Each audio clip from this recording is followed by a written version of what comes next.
Trump just announced a naval blockade after 21-hour peace talks with Iran completely collapsed in Pakistan. What's up, guys?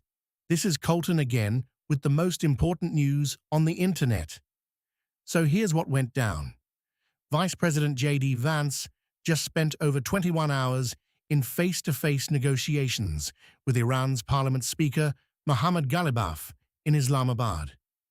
Pakistani Prime Minister Shehbaz Sharif facilitated the whole thing. The talks failed spectacularly, and now Trump is escalating big time. In his Fox News interview with Maria Bartiromo on April 12th, Trump was surprisingly calm about gas prices, saying they could be the same or maybe a little bit higher before midterms. But then he dropped the bombshell about the naval blockade of the Strait of Hormuz. And here's where Trump got really aggressive. He posted on Truth Social, "No one who pays an illegal toll will have safe passage on the high seas, and any Iranian who fires at us or at peaceful vessels will be blown to hell." Now, supporters are saying this shows strong leadership after diplomacy failed. They argue that 21 hours of direct negotiation proves Trump tried the peaceful route first.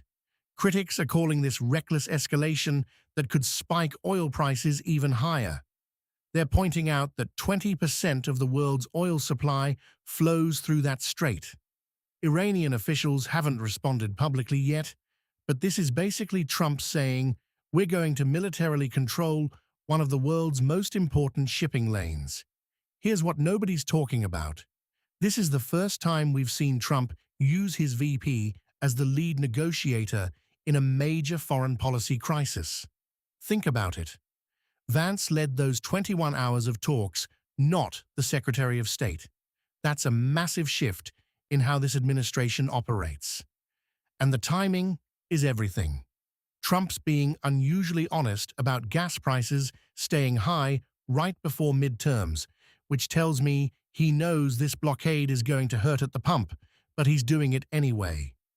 Let me break down what this means for regular Americans. Gas prices already spiked 21.2% recently, and we're looking at 18.9% higher prices than last year.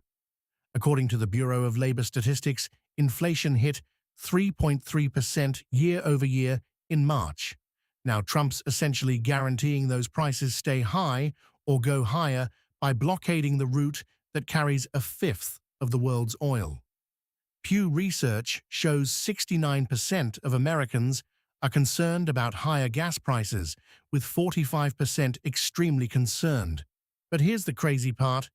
Trump's being transparent about it instead of promising relief.